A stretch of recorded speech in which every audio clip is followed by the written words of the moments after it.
Hi friends, welcome back to our channel. So friends, మనకు తెలంగాణ రైతులకు రేవంత్ సర్కార్ అయితే గుడ్ న్యూస్ చెప్పిందన్నమాట. కంప్లీట్ మనకు సంక్రాంతి కానుకకు సంబంధించి ఆ రోజే రైతు భరోసా జమ, అలాగే ఆ రోజే రైతు భరోసా జమ కాని వారికి మాత్రం కట్ అంటూ కూడా ఇక్కడ లేటెస్ట్గా అప్డేట్ చూసుకోవచ్చు అనమాట. తెలంగాణ రైతులకు సంక్రాంతి కానుకగా రైతు భరోసా నిధులు విడుదల కానున్నాయి. శాటిలైట్ సర్వే ద్వారా సాగులో ఉన్న భూములకి 6,000 రూపాయలు జమ చేయాలని రేవంత్ సర్కార్ అయితే నిర్ణయించడం జరిగింది. వీటికి సంబంధించి కంప్లీట్ డీటెయిల్స్ మనం వీడియోలో తెలుసుకుందాం. ప్రతి ఒక్కరు సపోర్ట్ చేయండి, లైక్ చేయండి, వీడియో చూసిన వాళ్ళు ఛానల్ సబ్స్క్రైబ్ చేసుకొని మీ ఫ్రెండ్స్ అండ్ ఫ్యామిలీ మెంబర్స్తో షేర్ చేయండి. మరి ఇంకెందుకు ఆలస్యం, లెట్స్ స్టార్ట్ అవర్ టాపిక్. అయితే మనకు తెలంగాణలోని అన్నదాతలకు రేవంత్ రెడ్డి ప్రభుత్వం తీపి కబురు అందించింది. యాసంగి సీజన్కు సంబంధించినటువంటి ఎంతో కాలంగా ఎదురు చూస్తున్నటువంటి రైతు భరోసా నిధులను సంక్రాంతి పండుగ లోపే రైతుల ఖాతాలో జమ చేయడానికి ప్రభుత్వం అయితే సర్వమైతే సిద్ధం చేసిందనమాట. అయితే ఈసారి నిబంధనలను కఠినతరం చేయడానికి సర్కార్ షాకింగ్ నిర్ణయం అయితే తీసుకోవడం జరిగింది. ఎకరానికి 6,000 సంక్రాంతి కల్లా జమ అంటూ చూసుకోవచ్చు. అయితే ప్రస్తుత యాసంగి సీజన్ పెట్టుబడి సాయం మనకు కింద ప్రతి ఎకరానికి 6,000 రూపాయల చొప్పున రైతుల అకౌంట్లలో జమ కానున్నాయి. రాష్ట్ర వ్యాప్తంగా దాదాపు 65 లక్షల మంది రైతులు ఈ పథకానికి అర్హులుగా ఉన్నట్లు ప్రభుత్వం అయితే గుర్తించింది.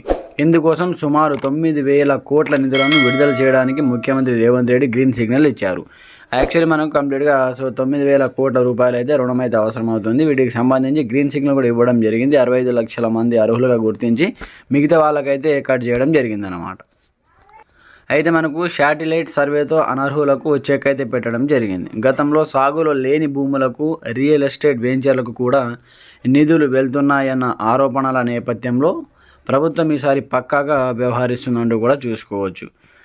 ఇక్కడ హైటెక్ సర్వే పంట సాగవుతున్న భూములను గుర్తించడానికి synthetic aperture radar SAR satellite టెక్నాలజీని వాడుతుందన్నమాట. అంటే సాగులో ఉందా లేదా భూమి దాన్ని గుర్తించడానికి. సాగులో ఉంటేనే డబ్బు. కేవలం పంట సాగు చేస్తున్నటువంటి భూములకు మాత్రమే ఈసారి పెట్టుబడి సాయం అయితే అందించడానికి ప్రభుత్వం గ్రీన్ సిగ్నల్ ఇచ్చింది. నివేదిక సిద్ధం చేశారు. అగ్రికల్చర్ యూనివర్సిటీ ఆధ్వర్యంలోనే జరుగుతున్నటువంటి శాటిలైట్ సర్వే నివేదిక త్వరలో ప్రభుత్వానికి అందనుంది.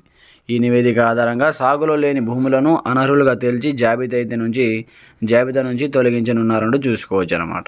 అయితే మనకు పండుగ కానుక సంక్రాంతి సంబరాల లోపే రైతుల చేతికి డబ్బులు అందేలా ప్రభుత్వం చర్యలు చేపట్టింది.